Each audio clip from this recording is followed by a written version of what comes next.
Glórias e louvores àquele que era, que é e para sempre será nosso bendito Deus. Seja de noite ou de dia, muito obrigado por sua companhia. Começa agora Além dos Fatos.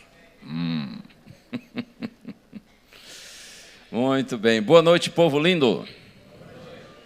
Sabe o que tem de mais lindo em você, não é? Sabe? É a presença do Senhor. É o Espírito do Senhor. Louvado seja o Senhor, porque sua presença em nós nos faz assim, todos lindos e lindas. Graças a Deus, não é? Que cada dia você se torne mais lindo, mais lindona.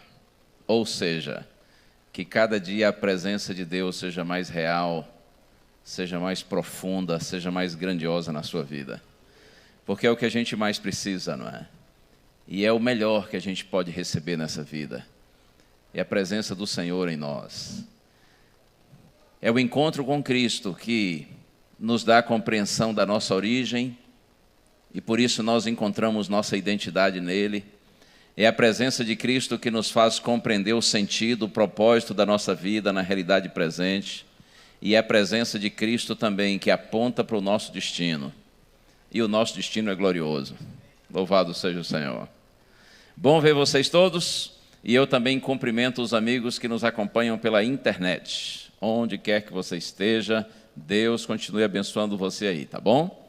Muito obrigado porque você escolhe agora estar conosco nesse momento de comunhão e de adoração ao nosso bom Deus. Jesus tinha seus 12 discípulos, todos sabemos disso.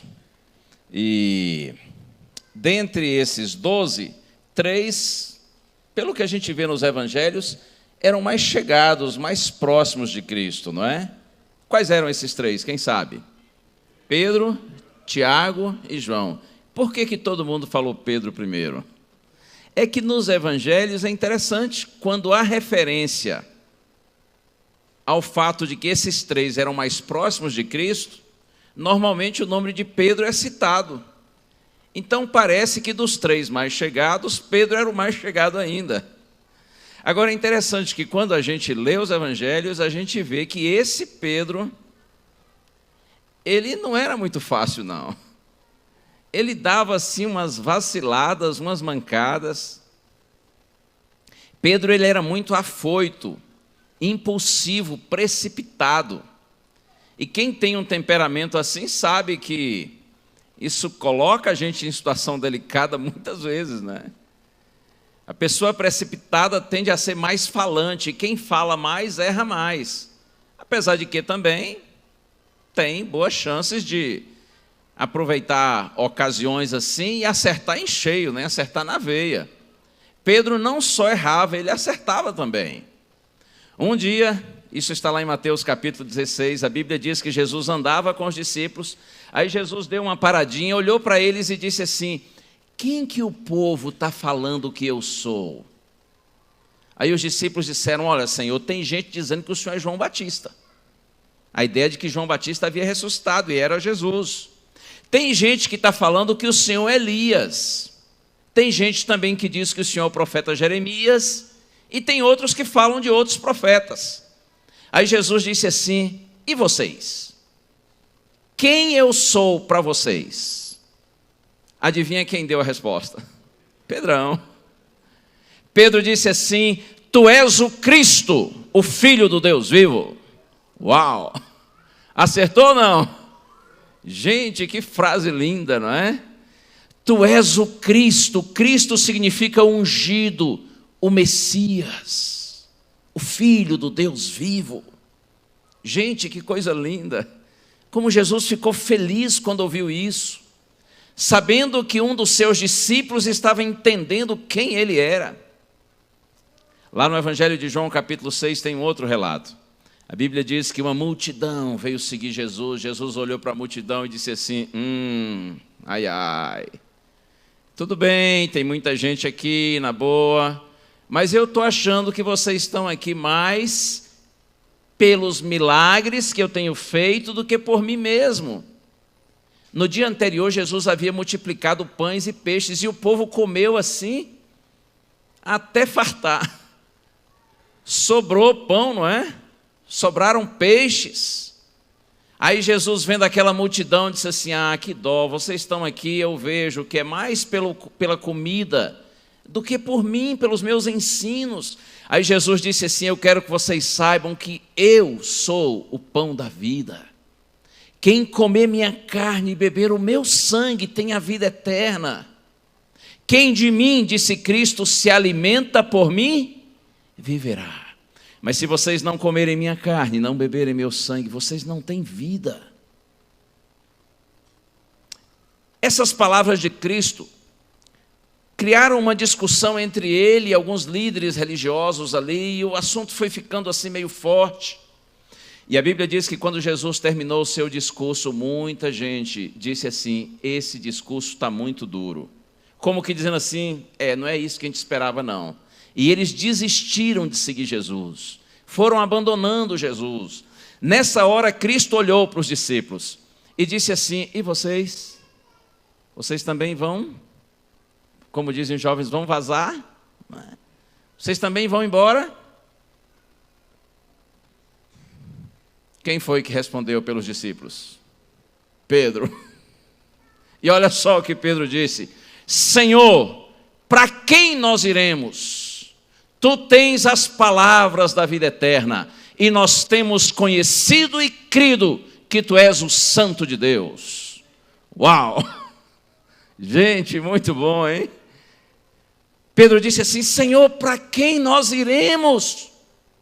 Quem é que agora vai nos satisfazer como o Senhor nos satisfaz? Nós encontramos no Senhor o que nós procurávamos, nós achamos o que nós precisávamos. Tu tens as palavras da vida eterna, e nós temos conhecido e crido que Tu és o Santo de Deus. Tenha mais cuidado quando você for falar de Pedro, porque Pedro não só dava bola fora, não. Que coisa linda, não é? Bom, eu já acertei muitas vezes também. E já falei, acho que muitas coisas lindas, modesta parte, tá? Desculpa aí, tá?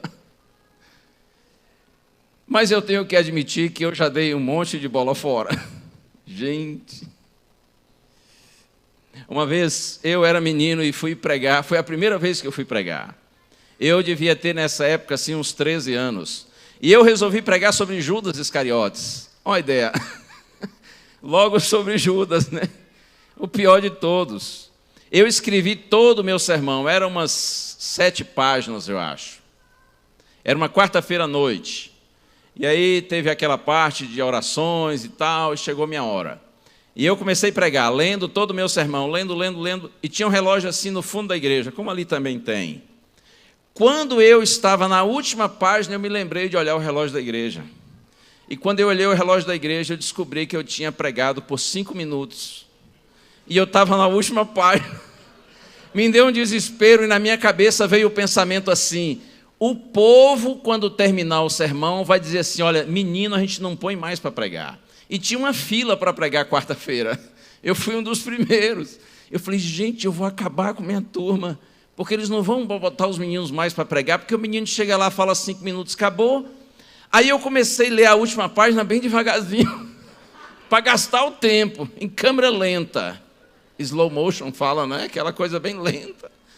Eu fui lendo, quando chegou na última frase que eu olhei o relógio, uns 7 minutos. Aí eu falei: não, agora é no improviso.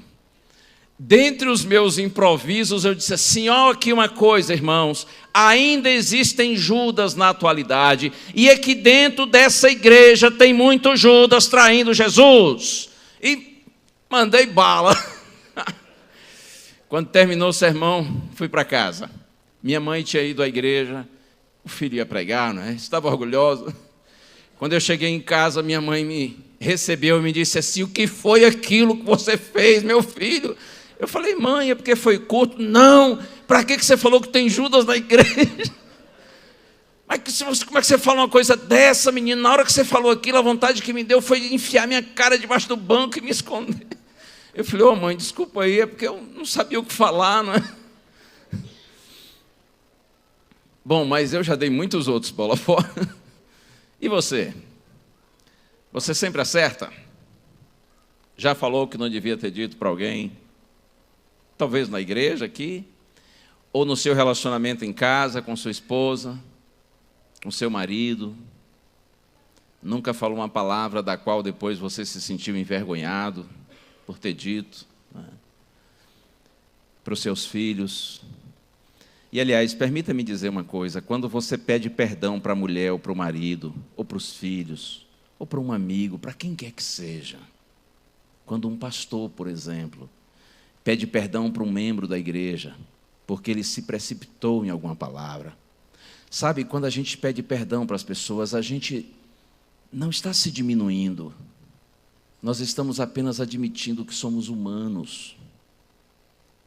Em vez de você diminuir no seu conceito em relação diante dessa pessoa, na verdade você ganha crédito, porque você está demonstrando humildade, maturidade.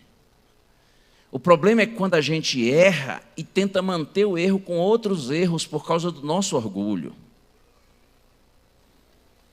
Então é assim, Pedro errava, Pedro acertava. Assim como acontece conosco. Mas veja, a despeito dos seus erros, Pedro era profundamente amado pelo Senhor. Na noite em que Jesus seria preso, pouco antes de ser preso, Jesus disse assim para Pedro: olha, Pedro, eu estarei orando por você, porque o diabo vai fazer de tudo, Pedro, para você desistir, para você me abandonar, mas eu estou orando por você, para que o inimigo não consiga vencer você, para que a sua fé não desfaleça. E olha, Pedro, quando você se converter, então fortaleça os seus irmãos. Jesus estava dizendo assim: Pedro, quando você entender a mensagem, quando você me amar de todo o seu coração, quando a luz do Evangelho iluminar os seus caminhos, eu quero pedir a você que você leve essa luz, para que essa luz ilumine também os seus irmãos, porque Jesus sabia que Pedro era um tremendo líder, era uma pedra bruta que estava sendo lapidada. Jesus falou: Pedro, quando você se converter, converta os seus irmãos. Sabe o que Pedro respondeu nessa hora? Pedro olhou para Jesus e disse assim: ai, ai, o senhor está orando por mim, preocupado por mim, comigo, por causa do diabo? Pois eu quero dizer para o senhor que diabo não tem chance com Pedro, não. Eu, se preciso for, serei preso por sua causa, e se preciso for, eu morro pelo senhor. Será que Pedro estava mentindo? Eu acho que não. Estava sendo sincero. Mas Jesus sabia que, apesar da sinceridade de Pedro, na hora H, na hora da prova, ele não daria conta de viver essas palavras, porque sua experiência com Cristo ainda era superficial. Quando você ouve uma mensagem, por exemplo, vem à igreja, ouve uma mensagem que toca seu coração e você sai pensando assim: agora eu vou fazer tudo diferente, eu vou procurar viver em total obediência a Deus. Mas aí você dá uma vacilada, logo depois você pensa assim: eu sou um falso. Não é necessariamente que você seja falso, talvez seja o fato de que, apesar da sua sinceridade, sua experiência com Deus ainda é superficial, ainda é pequena. E foi nessa hora, quando Pedro disse assim: eu vou preso pelo Senhor, morro pelo Senhor, Jesus disse assim: pois eu vou lhe dizer uma coisa, essa noite, antes que o galo cante, você terá me negado 3 vezes. Nessa hora Pedro deve ter pensado assim: Senhor, o senhor está achando que eu sou tão ruim assim? Não sou não. E aí chegaram os soldados para prender Jesus, e um dos discípulos, a gente não sabe quem foi, disse assim: Senhor, nós devemos combater com a espada? Antes que Jesus respondesse, Pedro pegou a espada e paf, num soldado, o servo do sacerdote. E a Bíblia diz que Pedro cortou a orelha do homem. Veja, sincero ou não? Sim, estava tentando defender Jesus. Aí Jesus diz: não, Pedro, guarda a sua espada. Nos evangelhos de Mateus e Marcos, é dito que depois dessa hora todos os discípulos fugiram. João é que diz que foi Pedro que sacou a espada e feriu o servo do sumo sacerdote. Mas depois que ele fez isso, todos eles, incluindo Pedro, fugiram. E eu quero convidar você para a gente abrir aqui agora no Evangelho de Lucas, capítulo 22. Alguém já estava pensando assim, pastor, abre logo a Bíblia, vamos ler um verso. Outro dia, inclusive, eu vi o pastor Ezequias falar que o sermão deve começar com um verso da Bíblia. Eu já estava agoniado para ler um verso aqui, para o meu amigo o pastor Ezequias ficar mais satisfeito. Lucas, capítulo 22, agora no verso 54.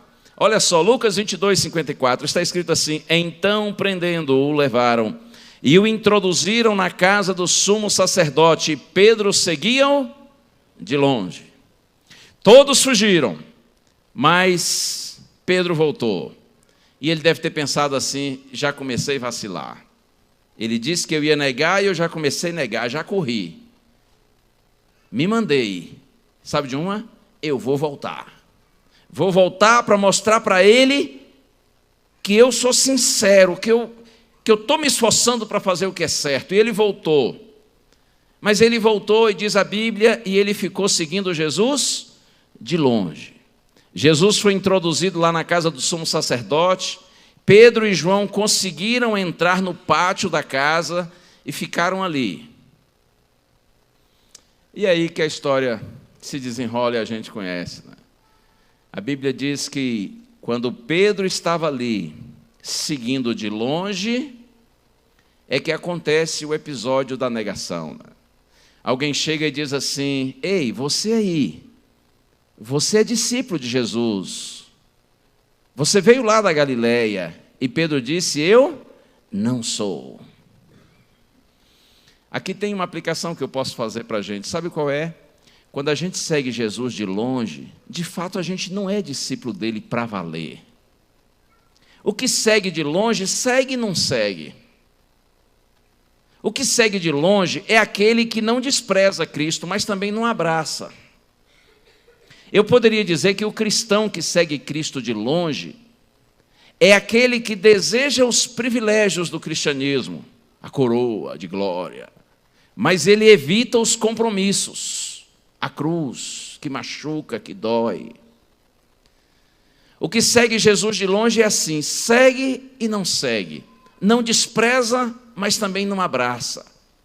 Por isso é que ele não é discípulo para valer, porque o verdadeiro discípulo, ele está junto, ele está colado, ele não se separa. Aí uma outra pessoa disse assim para Pedro, quando eles estavam ali junto de uma fogueira, outra pessoa disse assim: olha, você está dizendo que você não é discípulo dele, mas você é discípulo dele, você o conhece sim. E Pedro disse assim: eu não o conheço. Outra vez estava mentindo, mas sem querer estava dizendo uma verdade. A verdade é que quando a gente segue Cristo de longe, de fato nós não o conhecemos, pelo menos não quanto poderíamos conhecer. Porque, olha, creia, é impossível conhecê-lo para valer, e não amá-lo, e não segui-lo, e não comprometer-se com ele. Há muitos cristãos que seguem Cristo de longe, porque apesar de saberem alguma coisa sobre Cristo, terem alguma admiração em relação a Cristo, mas eles não o conhecem de fato, porque se o conhecessem, estariam juntos dele. E finalmente uma terceira pessoa disse assim: olha, você está com conversa fiada, mas você é da Galileia, você veio de lá também, você é discípulo dele. E Pedro disse assim: não estou entendendo o que você está falando. Estava mentindo, claro, pela terceira vez, mas estava revelando uma verdade, sem querer. A verdade de que os que seguem Jesus de longe, de fato não compreendem plenamente as coisas de Deus, porque se eles compreendessem, eles seriam atraídos de uma forma irresistível para Deus. Porque quanto mais a gente se aprofunda na compreensão do reino de Deus, mais a gente se encanta por isso. E aí o texto bíblico diz: depois que Pedro negou Jesus pela terceira vez, estou indo agora para o verso 61, diz assim: Lucas 22, 61. Então, voltando-se o Senhor, fixou os olhos em Pedro, e Pedro lembrou-se da palavra do Senhor, como lhe dissera: hoje 3 vezes me negarás antes de cantar o galo. Então Pedro, saindo dali, chorou amargamente. Jesus foi tirado de dentro da casa do sumo sacerdote, e quando Jesus passa pelo pátio, Jesus vê Pedro, e Pedro vê Jesus. Os olhares se cruzam. E o texto diz que Pedro se lembra da palavra de Jesus, né? 3 vezes me negarás antes que cante o galo. E o galo cantou, e Jesus passou, olhou para ele, e Pedro, diz o texto, saiu dali e chorou. Chorou como? Amargamente. Não foi uma choradinha, chorou para valer. Hoje eu estava conversando com um amigo, um cantor da igreja conhecido, Robson Fonseca, né? Fonseca, eu atrapalho os nomes. Nós participamos juntos ontem numa campal em Alto Caparaó, no sul de Minas. E hoje nós estávamos viajando juntos, e aí ele tem 3 filhos, e aí eu contando para ele quando as minhas 2 filhas saíram de casa, uma com 18 anos e outra com 16, as 2 foram estudar no internato, lá do Engenheiro Coelho, em São Paulo, e eu estava nessa época morando em Minas. As meninas saíram as 2 juntas de casa, saíram assim de vez, e eu sou assim extremamente apegado às meninas, eu e a minha esposa, né? Mas acho que eu sou assim mais mole nesse sentido. Quando as meninas saíram, aquilo foi um baque para mim. Eu me lembro que no sábado à noite, quando nós nos despedimos, porque nós fomos levá-las ao colégio, e aí passamos ali o sábado juntos, no colégio, assim, coladinhos. Mas quando chegou sábado à noite, umas 11 horas da noite, quando nós as levamos ao residencial lá das moças, porque no domingo de madrugada a gente tinha que viajar, minha esposa e eu. Aí nós nos abraçamos, oramos, nos despedimos, e eu me segurando para não chorar, para não criar um clima assim ruim. Aí voltei com minha esposa para o quarto lá do dormitório onde a gente estava. E aí eu disse assim para minha esposa: acho que eu vou tomar um banho. Eu tinha tomado banho há pouco tempo, né? Acho que eu vou tomar um banho. Ela falou: mas você vai agora? Eu vou. Entrei, só deu tempo entrar no banheiro, ligar o chuveiro. Aí eu sentei no chão. Eu nunca chorei tanto na minha vida. Eu passei uma meia hora chorando. Mas pense no homem chorando. Gente, o negócio foi feio mesmo. Foi uma crise assim de choro. Chorei. Caía mais lágrimas dos meus olhos do que água do chuveiro. Agora pegou pesado. Agora exagerou. É que o chuveiro estava só pingando. Estava faltando água no colégio. Gente, você já chorou assim algum dia? Assim, chorou por alguma razão? Alguém que morreu, um filho que se despediu de você, viajou, ou uma briga que você teve com alguém, depois você se sentiu mal, chorou, ou então um pecado que você cometeu, que você sabe que prejudicou alguém. Vocês sabem, quando a gente peca, a gente faz uma maldade, não é só contra a gente, né? Quando a gente erra, muitos dos nossos erros, eles são uma maldade para com os que estão mais próximos de nós e que mais nos amam. Como um caso, por exemplo, de adultério, não é? A gente machuca quem mais ama a gente. Quando a Bíblia diz que Pedro chorou amargamente, não foi uma choradinha. Pedro chorou profundamente. E outra coisa, ele não chorou só por causa de suas palavras. Ele chorou porque certamente nessa hora ele entendeu que ele era muito egoísta, que ele estava pensando muito em si, ele só queria se dar bem. Tanto é que quando ele viu que a coisa ficou feia, de que Jesus não foi coroado rei, pelo contrário, foi humilhado pelos soldados e não revidou, Pedro se mandou. Então, quando Jesus passa por ele, Jesus olha para ele, e certamente no olhar de Cristo não havia condenação, não havia desprezo. No olhar de Jesus havia carinho, havia perdão, havia compreensão.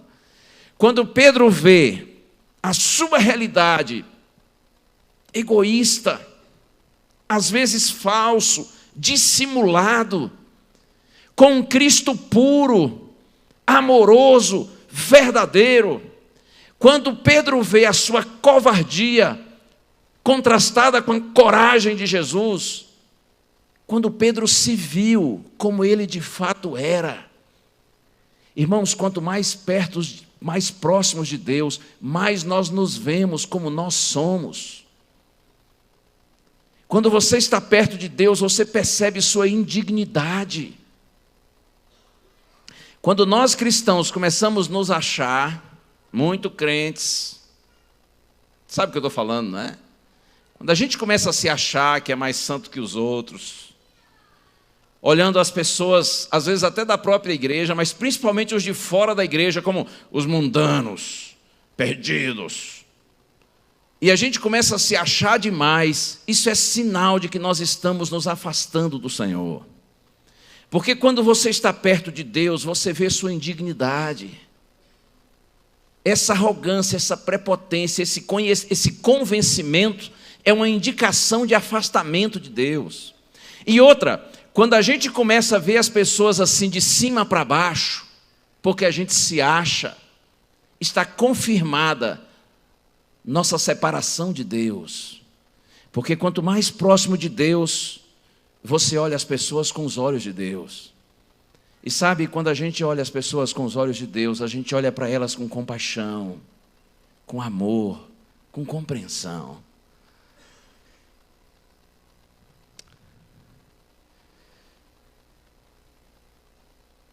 Pedro tornou-se outro homem a partir desse momento, porque ele confessou sua fraqueza, ele admitiu sua incapacidade. E eu quero terminar com o texto que está no título de nossa mensagem de hoje, né? Que dá para falar muitas coisas, mas eu não penso falar muitas a respeito delas. A Bíblia diz que depois que Jesus morreu, ressuscitou, quando pela terceira vez, depois de ressuscitado, Jesus encontrou os discípulos, o encontro deles foi numa praia. Eles inclusive lancharam ali na praia. Comeram peixes, pães. Quando terminou o jantar, Jesus chamou Pedro para uma conversa. E Jesus disse assim para Pedro, não preciso nem ler, vocês sabem, né? Pedro, você me ama. Você me ama inclusive mais do que esses outros aí, mostrou os outros discípulos. E Pedro disse assim, Senhor, te amo sim. Jesus falou, então tá, Pedro, apacenta as minhas ovelhas. Como que dizendo assim, então cuide da minha igreja. Eu vou, mas você cuida da minha igreja. Aí pela segunda vez Jesus disse assim, mas olha, você me ama mesmo? Pedro disse, Senhor, eu te amo. Jesus disse, tá bom, Pedro, então você cuida dos meus cordeirinhos. E pela terceira vez Jesus disse assim, você me ama? E a Bíblia diz que Pedro ficou triste porque Jesus lhe perguntou pela terceira vez. E ele disse, Senhor, tu sabes tudo. Tu sabes que eu te amo. Jesus disse, então tá, cuida da minha igreja, apacenta as minhas ovelhas.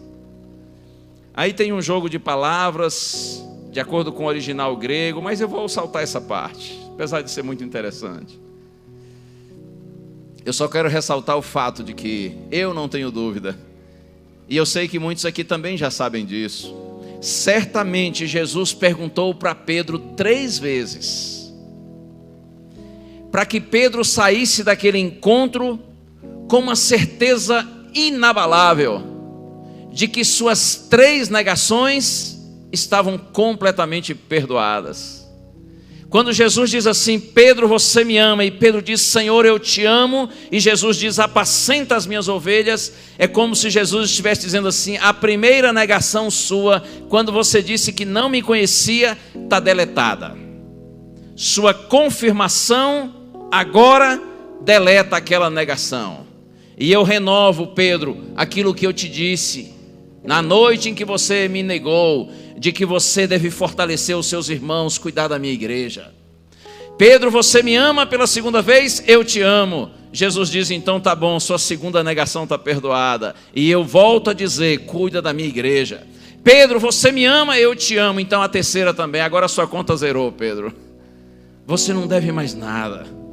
Se na sua cabeça havia a ideia de que você me devia alguma coisa, nós estamos quites.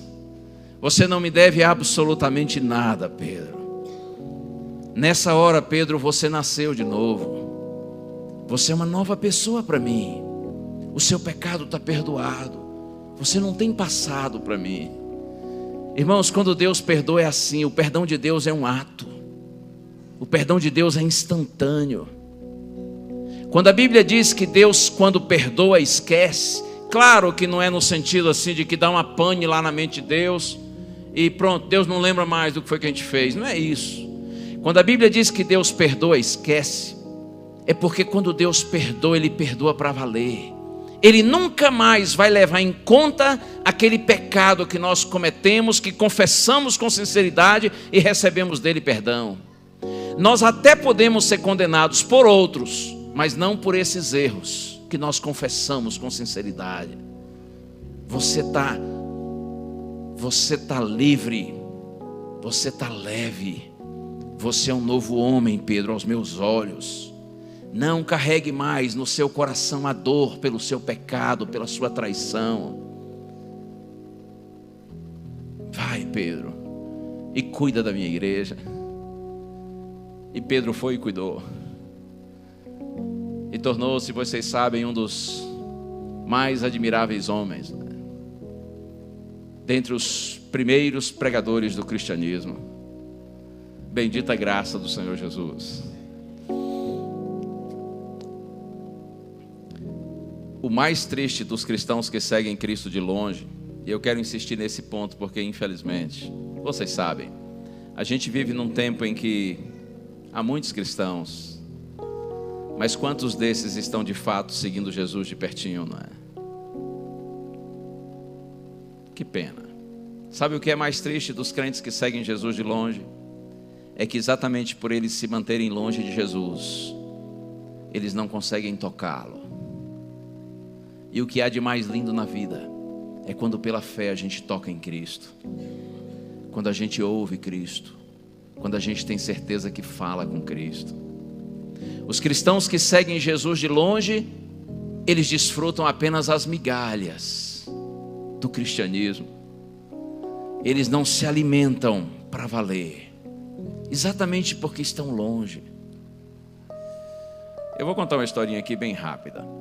Alguns já devem ter ouvido, porque essa história é antiga, eu já contei por aí, inclusive na TV. Eu era menino e estudava numa escola pública estadual lá em minha cidade, Vitória da Conquista, na Bahia. Fazia na época 5ª série, eu devia ter uns 11 anos, 10, 11 anos. Hoje fala 6º ano, né? A minha escola, ela sofreu uma reforma bem grande e ficou assim bem bonitona. O governo do estado fez uma reforma, ficou muito legal. Inclusive estava se aproximando a época de eleições para governador e tal. Então o governador do estado, que acho que era candidato à reeleição, devia ser, ou algum candidato dele. Eu sei que o governador do estado foi à minha cidade fazer uma reinauguração da escola. E aí eu me lembro que eu estava assistindo aulas, quando de repente entrou uma secretária da escola e disse assim: olha meninos, hoje as aulas serão suspensas às 11h30, não meio-dia, 11h30. E vocês que são os alunos menores da escola, vocês vão estar à porta da escola, porque o governador do estado, ele vem à nossa cidade e vai reinaugurar a nossa escola, e vocês estarão à porta da escola para saudarem o governador. Quando eu ouvi isso, eu pensei: uau, o governador vem à nossa cidade, à nossa escola, e nós vamos recebê-lo. Aí eu já pensei assim, eu batendo continência, coisa de menina. Imaginei que nós íamos ficar lá assim, batendo continência e tal. Ainda era a época da ditadura. Bom, quando a secretária saiu da sala, a professora olhou para a gente e disse assim: gente, eu não acredito, que coisa, que privilégio vocês vão ter. O governador vai estar aqui, vocês vão receber o governador. Gente, olha, talvez nunca mais na vida vocês vão ter uma experiência dessa. A professora falou desse jeito. Eu não sei se ela estava só querendo impressionar a gente, ou se ela também estava assim, meio impressionada, não é? 11h30, corremos todos para o portão da escola. Meio-dia, Nada de governador. E a turma ficava conversando ali, alguns dizendo assim: olha, quando o governador chegar, vocês vão ver, ele não vai vir andando aí na rua, não. Ele vem de carro preto, naquela época não tinha muito carro preto, e são carros de 4 portas, né? Eram poucos carros de 4 portas. Isso faz tempo, né? Eu estou falando assim, está parecendo que eu sou até muito antigo, mas não sou não, é porque o tempo passa muito rápido, né? As coisas mudam muito rápido. Isso foi em 1977, pouco depois do dilúvio, não é? Bom, eu sei que aí diziam assim: olha, o governador vem em carros pretos, 4 portas, com bandeiras do estado e tal na frente, e vem os motoqueiros com as sirenes ligadas, faróis acesos tal, e nós, os mais novos, ficamos assim naquela expectativa dessa comitiva. Eu sei que deu 12h30 nada, muitos alunos foram desistindo, a escola era grande, muitos foram desistindo. Por volta de 1h da tarde, a comitiva apareceu, e era tudo como tinham dito: os carros, as bandeiras, as motos, as sirenes, e eu com o olhão lá arregalado, que eu não queria perder nada do espetáculo. De repente o carro que estava no centro parou em frente do portão da escola, e desceu uma pessoa, abriu a porta, e o governador saiu, e eu de olho no governador. Eu estava assim à distância talvez de uns 5 metros, e eu olhando, e falei: estou vendo o governador assim, cara a cara, tete a tete, e olhão arregalado. Só que logo eu percebi que alguns colegas meus estavam mais próximos do governador, e eu pensei: eu vou também. E eu fui, fiquei assim uns 2 metros, e o governador andava e o povo andava, e eu vi alguns colegas meus pegando no governador, e eu pensei: se eles pegam, eu pego, né? E aí, com muito esforço, lembro como hoje, eu toquei com as pontas dos dedos. O governador estava com um terno verde, assim, um verde clarinho, e eu toquei com as pontas dos dedos. Na hora que eu toquei, eu falei: ô glória! Aí já tirei minha mão, eu peguei no governador do estado. Que coisa fantástica! E você me dirá: pastor, você era bobinho, não é? Eu era, mas quem não já foi, né? Então, eu sei que eu fiquei tão impressionado quando eu toquei nas costas do homem, porque foi com muita dificuldade. Aí eu tirei minha mão já satisfeito. Aí já saí daquele bolo. Pouco depois eu estava lá em casa contando para os meus pais, contando para os meus amigos da rua. Certamente eu exagerei um pouco, porque sabe como é que é? Menino vivendo uma aventura dessa, talvez eles pensaram que eu tive uma entrevista com o governador, um bate-papo e tal, mas eu toquei com as pontas dos dedos. Só que eu não sabia de uma coisa: esse era o ano dos encontros.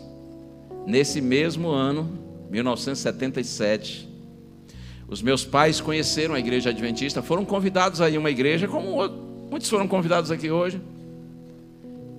E nós somos a igreja, nunca tínhamos entrado numa igreja assim, chamada igreja evangélica. E eu me lembro que num dos primeiros cultos na igreja adventista, um dia um pastor pregou de um jeito que eu entendi tudo. Apesar de ser menino, de não saber nada do evangelho, mas naquele dia eu entendi o jeito que ele falava. E aquelas palavras foram entrando em minha mente, em meu coração. E eu tenho certeza que naquele dia, pela primeira vez, eu toquei em Jesus e o Senhor tocou em mim. Talvez ele até já tivesse tocado em mim antes, mas eu não tinha percebido. Mas nesse dia eu senti o toque do Senhor. Nesse dia eu tenho certeza que Ele falou ao meu coração, que Ele me conquistou, que Ele me atraiu para si. O mais triste dos que seguem Jesus de longe é isso: eles não conseguem tocá-lo, porque ficam longe. Como eu disse, eles só experimentam, só desfrutam migalhas. Se eles se aproximassem mais, se eles tivessem mais coragem de se comprometerem com o Senhor, de estudarem a palavra do Senhor, se eles dessem um passo de fé em obedecer o Senhor, eles certamente iriam desfrutar a paz, a alegria, a esperança que vem do Senhor. Nós teríamos irmãos cristãos mais felizes, mais vitoriosos, mais influenciadores, se a nossa experiência com Cristo fosse mais real, fosse mais profunda. Se o toque no governador foi bom, o toque em Jesus foi incomparavelmente melhor. Mudou radicalmente minha vida. E já se passaram de 11 para 52, 41 anos. E eu posso dizer para vocês com toda a sinceridade do coração, não há nada mais precioso na minha vida, ainda mais preciosa do que a minha esposa é para mim, do que minhas filhas são para mim, do que os meus amigos são para mim, ainda mais preciosa do que a igreja é para mim, do que o privilégio de ser pastor é para mim, de hoje poder pregar na Novo Tempo e alcançar tantas pessoas, muito maior do que todos esses privilégios, muito mais precioso do que tudo isso que é precioso para mim, é o meu Senhor. Jesus é a razão da minha vida. Eu quero viver e morrer pregando o Evangelho, porque não existe privilégio maior do que você falar em nome de Deus. Quando você fala para multidões ou quando você fala para uma pessoa, você pode não ter dinheiro, você pode talvez nem ter cultura, porque não teve a oportunidade de estudar, você talvez não tenha saúde, talvez você não tenha família linda que lhe apoia, que você tanto gostaria de ter. Enfim, talvez você não tenha muitas coisas que são importantes na vida, mas quando você tem Cristo, Ele supera tudo. Eu gosto de dizer que quem tem Jesus, tem tudo, mesmo não tendo nada. Mas quem não tem Jesus, não tem nada, mesmo tendo tudo. Que Deus nos abençoe, que nós possamos amá-lo de todo o nosso coração. Creia. Você tem pecado? Confesse, abandone, e Deus zera a sua conta. Deus lhe perdoa, porque Ele tem prazer em lhe perdoar. Ele não desiste de você, assim como Ele não desistiu de Pedro, nunca desistiu de mim. Ele não desiste de você. Então somente se você quiser, você será um homem de Deus, uma mulher de Deus, uma pessoa vitoriosa.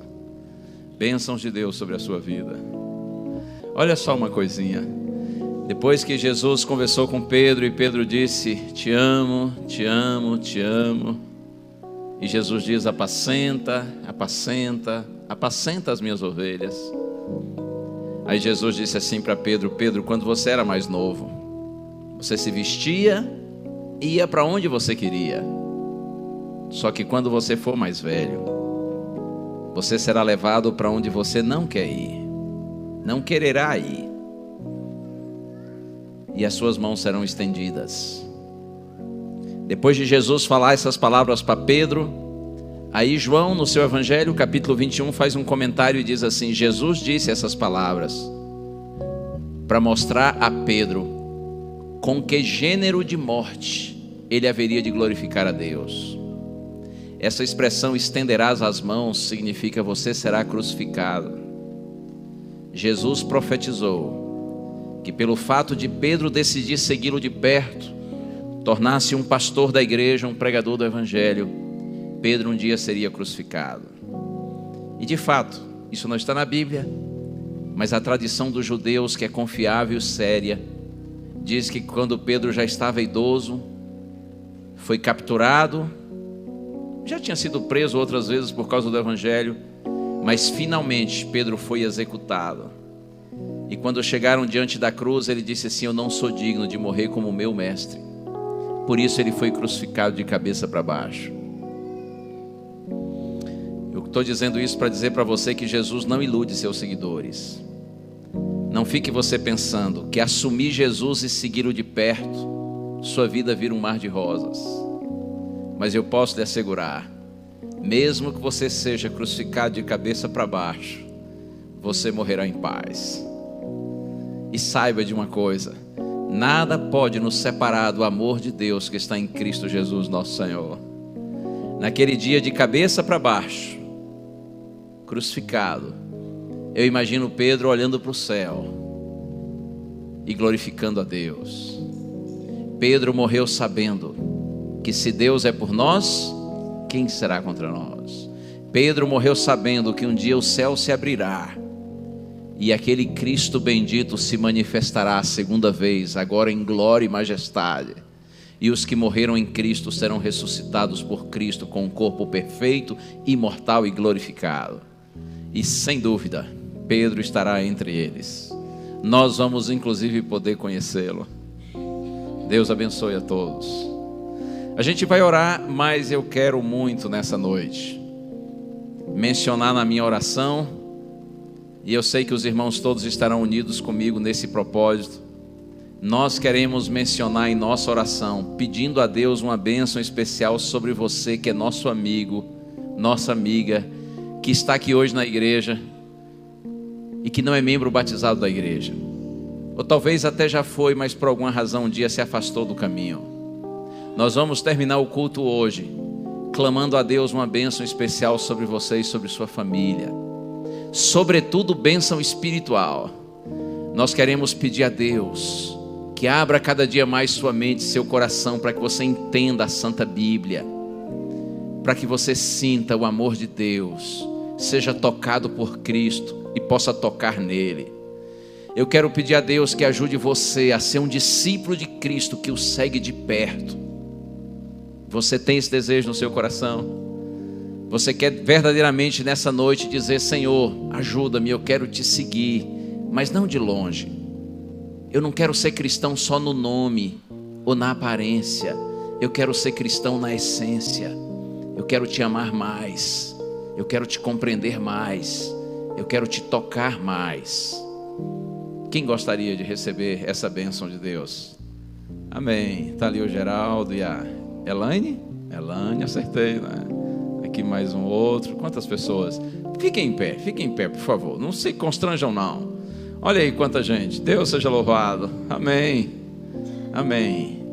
Que a graça e a paz do Senhor estejam no coração de todos vocês. Eu posso pedir para vocês virem para cá? Venham para cá. Vamos orar aqui pertinho uns dos outros. Venham para cá.